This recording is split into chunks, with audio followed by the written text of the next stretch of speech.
Hey, what is up you guys? This is Stuffy, aka In My Humble Opinion, and welcome back to another video. In today's video, I am breaking down Season 4, Episode 3 of The Handmaid's Tale. The episode is entitled The Crossing. We are going to break down plot point by plot point exactly what happened in this episode, and then I'm also going to give you guys my thoughts, so let's get into it. Okay, so the episode picks up and we see that June is sitting in this like truck tank situation and she is on the way to a very difficult episode and she looks COVID ready. She arrives, Nick is there, surprise, surprise, and he gets super close to her. But it's to take off her mask, sillies. And the sexual tension is in the air and like June starts having a moment. Nick tells June that Mrs. Keyes is safe under custody, but the handmaids are MIA. Nobody knows exactly where they are, so he tells June basically to give up where the handmaids are. Help me, help you. And that's really what the basic plot of this entire episode is. People trying to get the info out of June. They want the details of where these handmaids are, and they're going to test June to her brink until she gives up the information, and we're gonna see her basically witness people being brutalized. She's gonna be brutalized until she gives it up. Now, I have to take a pause here for a moment. This is exactly what I was talking about in the first two episodes, revolving around Mrs. Keyes. So I know, like, Handmaid's Tale, we've had so many different characters come in and out. I get it.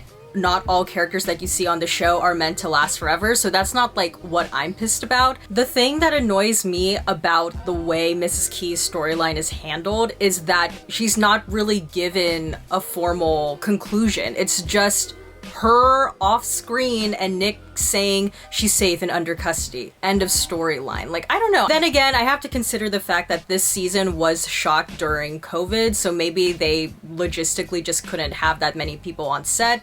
I don't know what happened, but it would have been nice to have even gotten one shot of her being escorted away. Like, I would feel a lot better about her storyline ending than just her not being ever seen again, and we just get this line.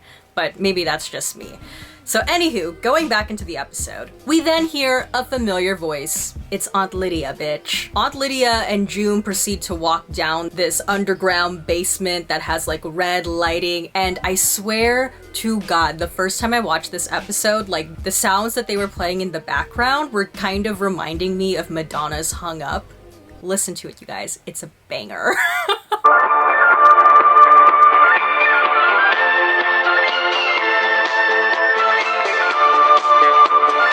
Well, unfortunately for June, what happens in this underground basement isn't as fun as a Madonna music video because Aunt Lydia and this new lieutenant guy basically start to brutalize June. And like I said earlier, this is just the beginning of them trying to parcel out, trying to get out information from June as to the whereabouts of these other handmaids. Meanwhile, Luke learns that June has been captured and he can't really do anything about it. But hey, maybe grow some green persimmons for good luck.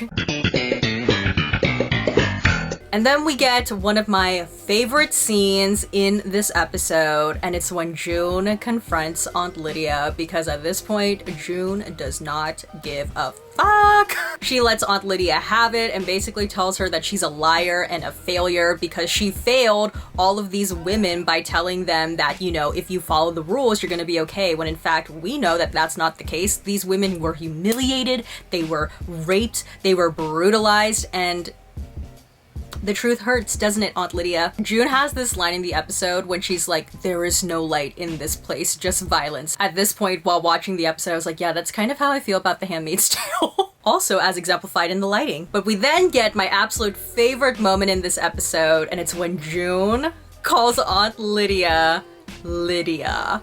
June like sticks it to Aunt Lydia where it hurts the most, and she's like, yeah, you know Janine, your girl, she turned on you in a fucking second. And you're just like, oh, Lydia. That's right, Lydia. Did you feel that? They're about to torture June again. Elizabeth Moss is shaking and she's heavily breathing for that Emmy when June tells them that the handmaids are in Vermont. She gives up their whereabouts. or does she? Because Aunt Lydia is skeptical. Back in Canada, Luke is losing all hope and he is feeling all the emotions, and it leads to this very heartbreaking conversation between him and Moira, where he's just basically trying to understand June, as all of us are. And he's like, does June want to stay in Gilead? Like, she had opportunities to leave. So if she wants to stay in Gilead, is it because she doesn't want to see me? She doesn't want to see Nicole? But speaking of June, she lied. And I don't even know what to say about this next scene because,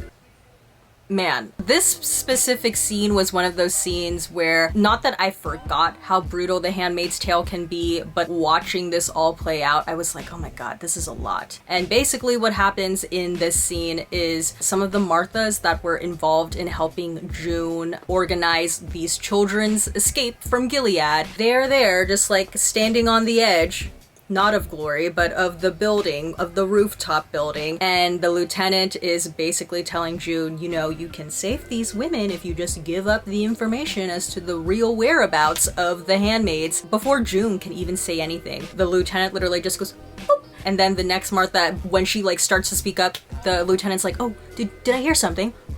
Yeah, they fall like Humpty Dumpty. And then, as if that couldn't be bad enough, they proceed to lock June in this metal box. We then cut to Joseph and Nick, who are comfy, cozy, sitting by the fireplace, and they're having like a bro talk. And Joseph is basically like, you are never gonna see June again, so you need to move on, buddy. And Nick is like, but I don't want to move on. And then he goes, but you're looking awfully comfy in this house, and you know, this house shouldn't even be yours, so why don't you help me?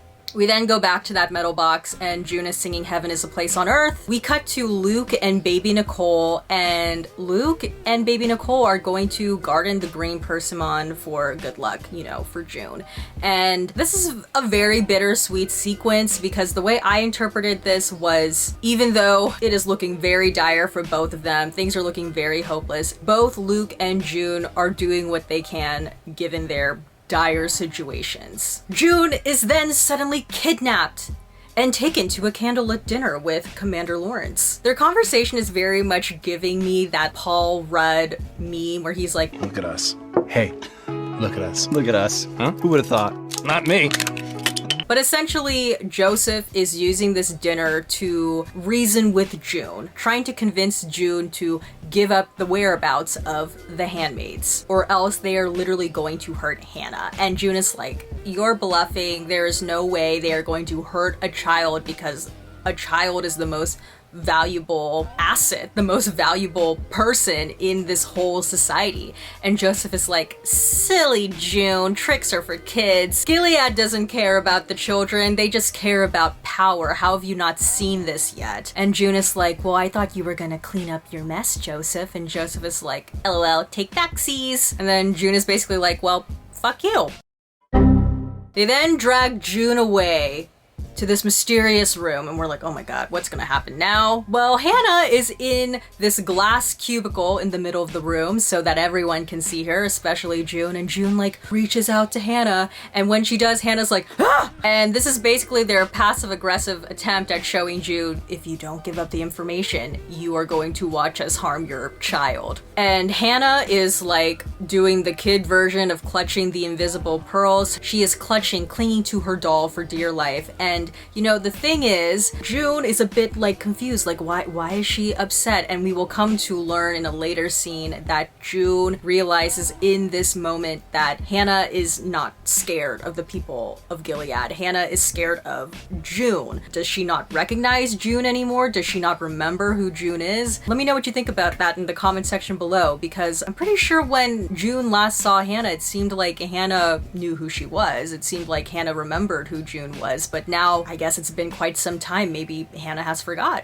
Let me know your thoughts on that. So June is heartbroken, obviously, and she breaks. She gives up the real location of where the handmaids are, and Aunt Lydia is like, yes! And they drag June away from Hannah. And I can tell you, at least from what I saw, from episode 4 to episode 8, you don't see Hannah. So I don't know, maybe Hannah will be seen again in episode 9 or 10, but as of right now, peace, Hannah. Meanwhile, in a really devastating sequence, we see the girls get captured, and Aunt Lydia goes to visit June, and June at this point is literally like, just kill me now. And Aunt Lydia is like, no, silly, why would we do that? Because now that there's a shortage of children here, you handmaids are as valuable as ever, and we're not gonna kill you because we can't. So instead, we're going to send you to the Magdalene colony, which is a fancy way of saying a breeding colony, where June and the other handmaids are going to spend the rest of their days. We then get this slow motion sequence of June getting cleaned up and putting on her handmaid's garb, and I swear to God, the first time I saw this episode, I was like, are you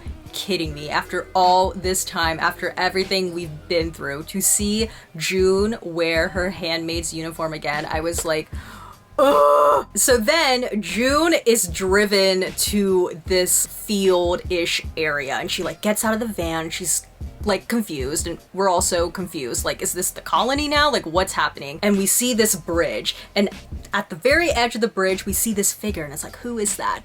Well, it's Nick. And Nick and June, they like walk towards each other, meeting at the middle of the bridge, and June starts emotionally confiding in Nick and is like, Hannah doesn't recognize me anymore, and Nick's like, I love you, and then they break apart, and it's like so dramatic. And at this point I was like, I feel like I have seen this before. And the only thing that was really missing was,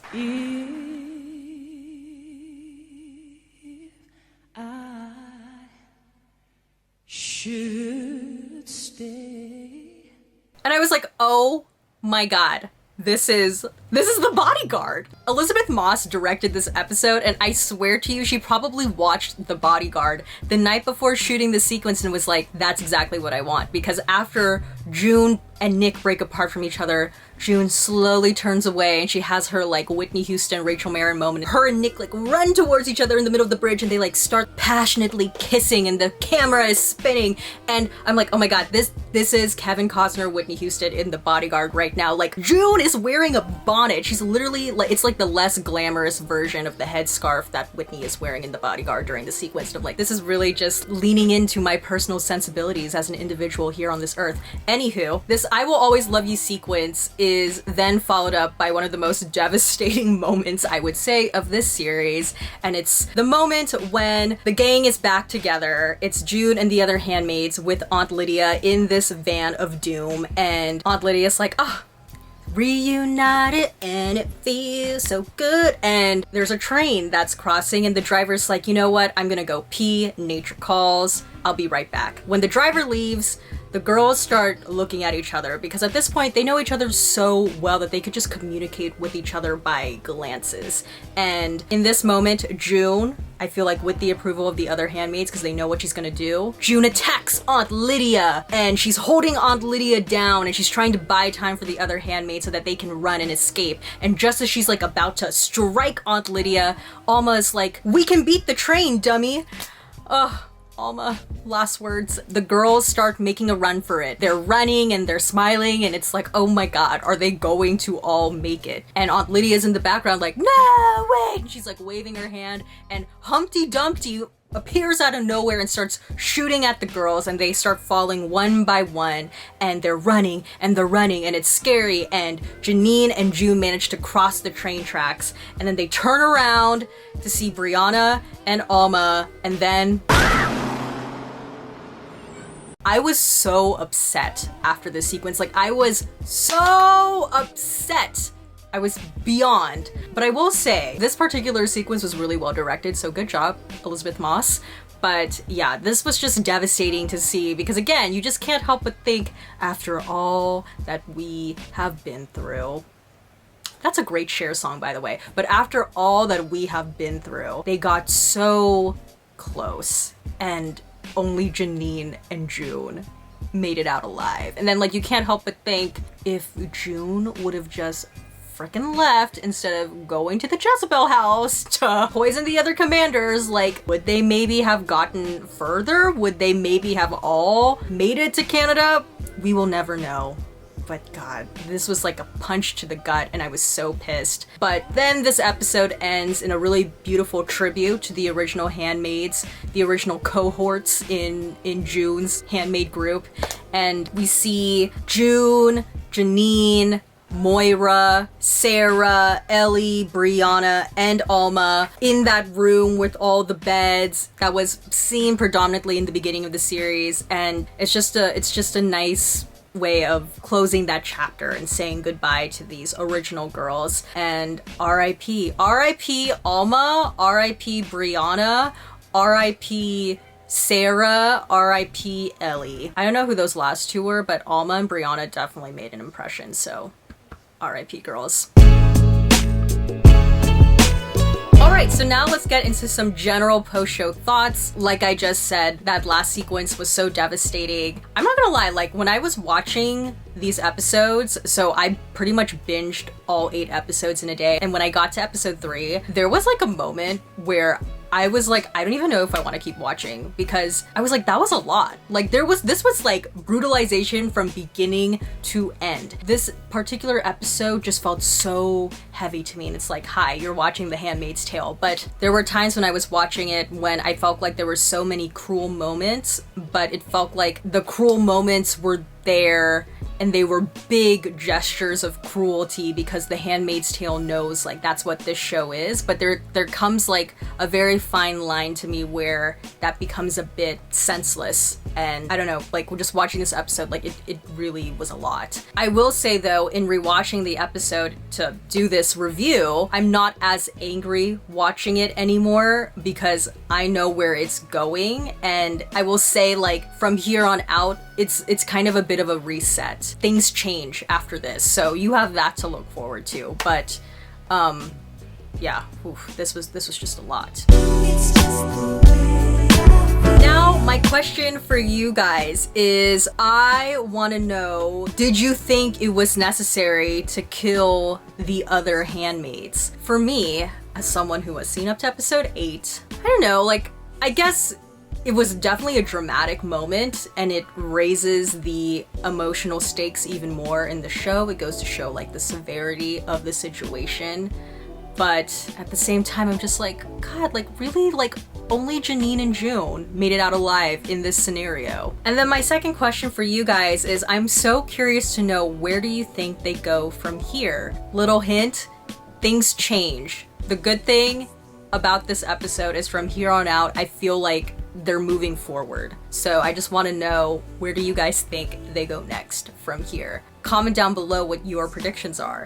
Alright, well that's about it for this video. If you liked it, please give this video a thumbs up. Don't forget to hit the subscribe button, and please turn on your notification button down below so you know when a new video from me comes out, and comment down below your thoughts on this episode and also on the first 3 episodes in general of The Handmaid's Tale, and leave your predictions down below. I'd love to read. I think they'd be really interesting. I'm not going to give anything away, but let me know what your predictions are from here on out. Also just want to say too, I really do appreciate those of you who have been really open to the new way I've been covering The Handmaid's Tale. I know quite a bit of you, again, are really disappointed that I'm not doing reactions this year, but for those of you guys who have been really open and understanding, I really do appreciate it, and I see you, so thank you for sticking around. But yeah, that is pretty much it. It's Friday, so I'm gonna enjoy the day, and now weekend starts here. Woo!